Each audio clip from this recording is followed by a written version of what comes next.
અને હવે શ્રોતા મિત્રો સાંભળીએ પ્રાસંગિક, જેમાં આજનો વિષય છે ગુજરાતની પ્રથમ બાયોડાયવર્સિટી હેરિટેજ સાઇટ ગુનેરી. સંપાદન અને પઠન અશરફ નથવાણી. કચ્છના લખપત તાલુકાના ગુનેરી ગામના 32 હેક્ટરથી વધુ વિસ્તારને ગુજરાતની પ્રથમ બાયોડાયવર્સિટી હેરિટેજ સાઇટ તરીકે જાહેર કરાઈ છે. રાજ્ય સરકારના વન અને પર્યાવરણ વિભાગ અંતર્ગત ગુજરાત બાયોડાયવર્સિટી બોર્ડના જૈવિક વિવિધતાના સંરક્ષણ અને સંવર્ધન માટેના મહત્વના પગલાં રૂપે આ ઇનલેન્ડ મેંગ્રુવ ગુનેરી સાઇટને બાયોડાયવર્સિટી હેરિટેજ સાઇટ તરીકે જાહેર કરાતા પ્રકૃતિ અને પર્યાવરણ પ્રેમીઓમાં ખુશી છવાઈ છે. સામાન્ય રીતે મેંગ્રુવ એટલે કે ચેરિયા દરિયા કિનારે પાણીની અવરજવર હોય ત્યાં અથવા જ્યાં સતત કીચડ રહેતું હોય ત્યાં જ જોવા મળે છે. પરંતુ આ સાઇટ અરબી સમુદ્રથી 45 કિલોમીટર દૂર છે અને કોરી ક્રીકથી 4 કિલોમીટરના અંતરે આવેલી છે. ગુનેરી ખાતેના આ ચેરિયા વિસ્તારમાં પાણી ક્યારેય ભરાતું નથી કે કીચડ કે દલદલ પણ જોવા મળતું નથી. સપાટ જમીન પર જ 32.78 હેક્ટર વિસ્તારમાં ચેરિયા અહીં જંગલની જેમ પથરાયેલા જોવા મળે છે. ગુજરાત બાયોડાયવર્સિટી બોર્ડના અધ્યક્ષ રવિન્દ્રકુમાર સુગુરે આકાશવાણીને જણાવ્યું કે આ યુનિક જગ્યા વિશે આવનારી પેઢી માહિતગાર થાય તે માટે ગુજરાત સરકાર દ્વારા આ પગલું લેવામાં આવ્યું છે. ये एक गुजरात सरकार तरफથી बहुत મોટા કદમ છે કે બાયોડાયવર્સિટીની કન્ઝર્વેશન પ્રોટેક્શન બાબતમાં જે ભવિષ્યની પેઢી આવે છે ને એને ખબર પડવું જોઈએ કે ભાઈ આ શું છે.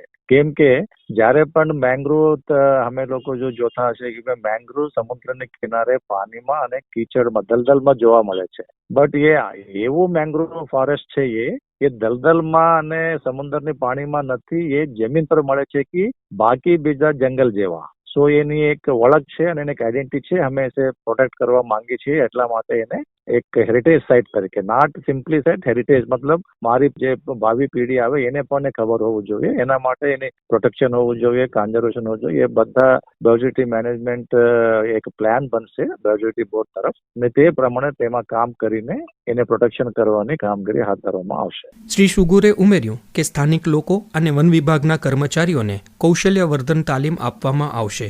સાથે સ્થાનિક લોકોના હક અને વિશેષ અધિકારોનું પણ ધ્યાન રાખવામાં આવશે. જ્યારે એ હેરિટેજ સાઇટ ડિક્લેર કરવા પહેલે અમે જે નજદીકના ગામો છે ને એ ગામોમાં અમે એક બાયોડાયવર્સિટી મેનેજમેન્ટ કમિટીની રચના કરવામાં આવે છે. આ લોકોને સહમતિ લઈને અને લોકોની સહમતિ લઈને આ પૂરા પ્રોસેસ કરવામાં આવે છે અને એને સંરક્ષણ માટે અમે એની લોકોને ટ્રેનિંગ આપીને એની લોકો દ્વારા એ પ્રોટેક્શન કરવામાં આવશે.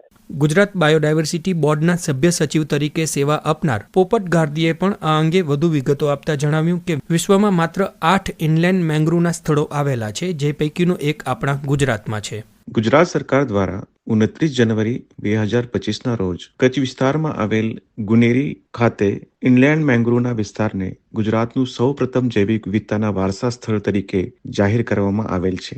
સામાન્ય રીતે મેંગ્રુવ એટલે કે ચેરના વૃક્ષો દરિયા કિનારે જોવા મળતા હોય છે, પરંતુ કચ્છ જિલ્લામાં આવેલ લખપત તાલુકાનું ગુનેરી ગામ જે દરિયા કિનારેથી 45 કિલોમીટર દૂર આવેલ છે, ત્યાં દરિયા કિનારો ન હોવા છતાં ચેરના વૃક્ષો જોવા મળે છે. આ વૃક્ષોને ઇનલેન્ડ મેંગ્રુવ તરીકે ઓળખવામાં આવે છે. વિશ્વમાં આવા કુલ 8 ઇનલેન્ડ મેંગ્રુવના સ્થળો છે, જેમાંથી એક ગુજરાતમાં સ્થિત છે.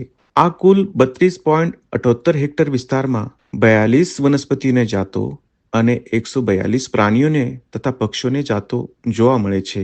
આ વિસ્તાર તેની સમૃદ્ધ જૈવ વિવિધતા અને સ્થાનિક સમુદાયો સાથે સાંસ્કૃતિક જોડાણને કારણે પણ મહત્વપૂર્ણ છે. ગ્રામજનોના જણાવ્યા મુજબ 400 થી 500 વર્ષ પહેલા યાત્રાળુઓ દ્વારા આ સ્થળનો ઉપયોગ આરામ સ્થળ તરીકે કરવામાં આવતો હતો. જૈવ વિવિધતા વારસો સ્થળો એ એવા વિસ્તારો છે જે ઇકોસિસ્ટમ, પ્રજાતિઓ અને આનુવંશિક વિવિધતાના રક્ષણ અને સંરક્ષણ માટે નિયુક્ત કરવામાં આવે છે, જેનો મહત્વ સ્થાનિક પ્રજાતિઓના સંરક્ષણ, શિક્ષણ અને સંશોધન, આબોહવા સ્થિતિસ્થાપકતામાં બહુ મહત્વપૂર્ણ છે. રણ, દરિયો અને ડુંગરોના સમન્વય સાથે પ્રાકૃતિક સુંદરતા ધરાવતા વિશિષ્ટ પ્રદેશ કચ્છમાં હવે ગુનેરી ખાતેની આ ઇનલેન્ડ મેંગ્રુવ સાઇટને બાયોડાયવર્સિટી હેરિટેજ સાઇટ તરીકે જાહેર કરાતા કચ્છની વિશેષ ઓળખમાં વધુ એક નજરાણું ઉમેરાયું છે.